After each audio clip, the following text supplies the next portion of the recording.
చెప్పండి. నాకు తెలియదు. మీతో నిజం ఎలా చెప్పించాలో నాకు బాగా తెలుసు. మర్యాదగా చెప్పండి. చెప్పండి. చెప్పండి.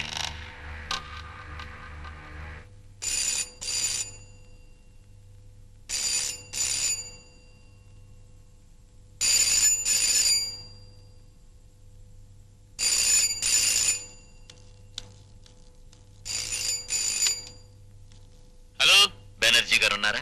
లేరండి. మీరెవరు? రామ్ కుమార్. హలో, నేను పాస్పోర్ట్ ఆఫీస్ నుంచి మాట్లాడుతున్నాను. పాస్పోర్ట్ రెడీ అయిందా సార్? అయింది, కానీ దానికి 2 సంతకాలు కావాలి. మీరు ఆఫీస్కి రాగలరా? అలాగే, వస్తాను. నిన్ను ఫోన్ తీయద్దని చెప్పానుగా, ఎందుకు తీసావు? హలో హలో హలో, ఎక్కడి నుంచి ఫోను? పాస్పోర్ట్ ఆఫీస్ నుంచి. ఏదో సంతకాలు కావాలంట. పాస్పోర్ట్ టికెట్ నా దగ్గర ఉన్నాయి. అయితే ఫోన్ చేసింది ఎవరై ఉంటారు? ఫోన్ చేసింది పాస్పోర్ట్ ఆఫీస్ వాళ్ళు కాదని తెలిస్తే వాళ్ళు తప్పించుకోవచ్చు. Come on. Okay Ravi, phone.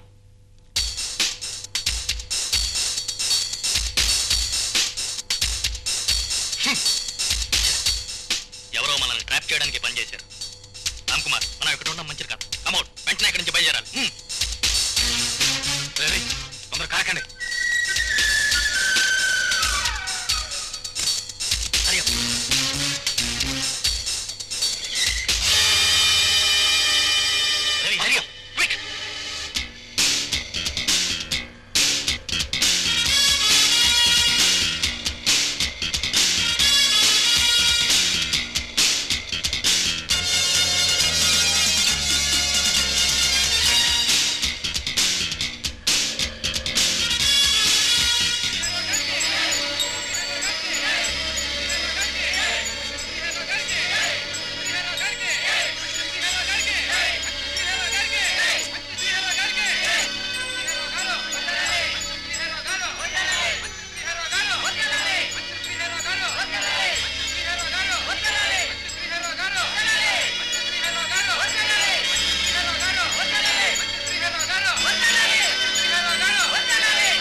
America యాత్ర సందర్భంగా ఎంతో అభిమానంతో నాకు వీడ్కోలు చెప్పడానికి విచ్చేసిన మిత్రులకు, అభిమానులకు, పార్టీ కార్యకర్తలకు, పాత్రికేయులకు అందరికీ నమస్కారం. మన దేశం తరఫున విదేశాల్లో మైత్రిని పెంపొందించడానికి, మన చరిత్రని, నాగరికతని చాటి చెప్పడానికి మన రాష్ట్ర ప్రభుత్వం తరబడుతున్నందుకు ఎంతో గర్వపడుతున్నాను. దేశ భాషలందు తెలుగు లెస్స అన్నారు. అమెరికా ప్రజలకి మన తెలుగు కళా వైభవాన్ని చూపించడానికి మన జానపద నృత్యాలు, తోలుబొమ్మలాటలు, బుర్ర కథలు వీటన్నిటినీ వీడియో క్యాసెట్ తీసి నాతో తీసుకెళ్తున్నాను. మచ్చుకు మీకు క్యాసెట్ చూపిస్తాను. వాళ్ళు చూడవలసింది ఆ క్యాసెట్ కాదు, ఈ క్యాసెట్. ఒక హత్యను ఆత్మహత్యగా రూపొందించడానికి ప్రయత్నించిన ఈ క్యాసెట్ చూడండి.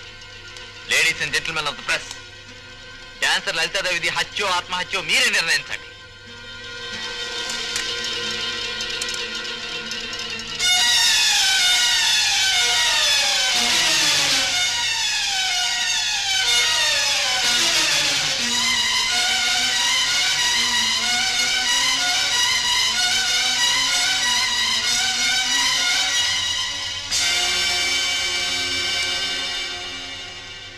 రవి, మంత్రి గారి ముద్దులు కొడుకుని తీసుకురా.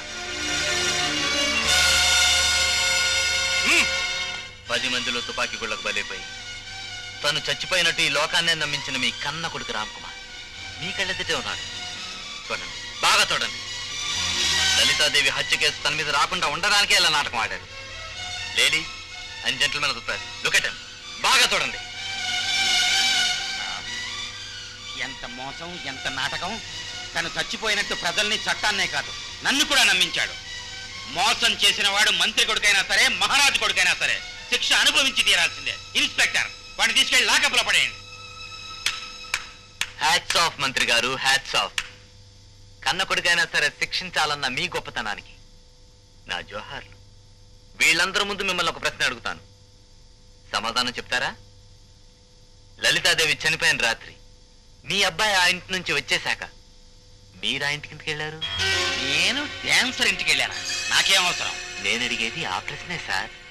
మీరు అక్కడికి వెళ్లాల్సిన అవసరం ఏమొచ్చింది అని. అర్థం లేక మాట్లాడక ఇన్స్పెక్టర్. ఎంతో మంది ప్రజల చేత ప్రజాప్రతినిధిగా ఎన్నికైన వాడిని, ఈ దేశ ప్రతినిధిగా విదేశాలకు వెళ్తున్న వాడిని నన్ను... మీరెంతటి గొప్పవారో నాకు తెలుసు సార్, కానీ చట్టం దృష్టిలో అంతా సమానమే. పదవిలో ఉన్న పెద్ద మనిషి నేరం చేసినంత మాత్రాన శిక్ష తక్కువ పడ్డ ఉంటుంది జరగదు sir. What do you mean? నేను నేరం చేశానని ఆరోపిస్తున్నావా? ఆరోపించడం కాదు సార్, నేరం చేసింది మీరే. Officer, you are talking too much and rubbish. కాకి బట్టలు ఒంటి మీద ఉన్నాయి కదా అని నాలాంటి జెంటిల్మెన్ ని నేరస్తుడంటాం చాలా పొరపాటు. ఆల్ రైట్, నేను నేరస్తుడంటానికి సాక్ష్యం ఏమిటి? సాక్ష్యం కావాలండి? yes. Just a minute. Ladies and gentlemen, మీరు కూడా చూడండి.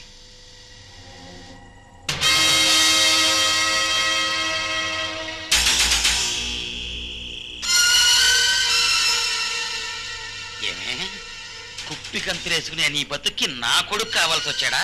అది కాదండి, ఆయన నన్ను ప్రేమించారు. నేను ఆయన బిడ్డకి తల్లిని కూడా కాబోతున్నాను.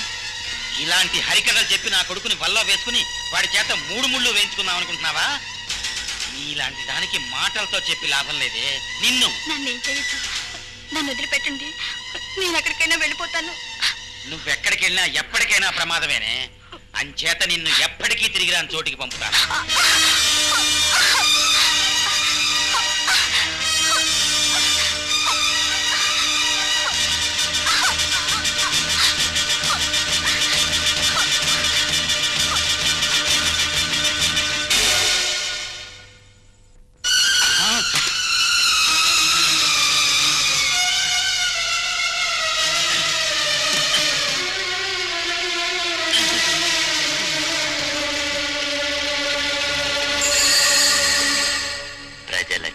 ప్రజల కోసం ఎన్నుకోబడిన ప్రజాప్రతినిధి గారు నేరం చేసింది మీరేనని సాక్ష్యాధారాలతో సహా నిరూపించాను.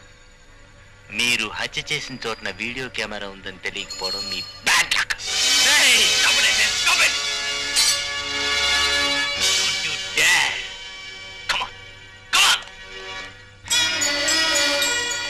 తీయద్దు ఫోటో, తీయద్దు.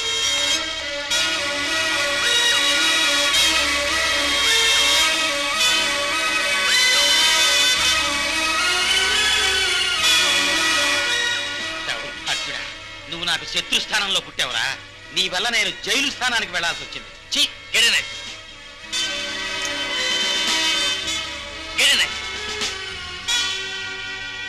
ఇన్స్పెక్టర్,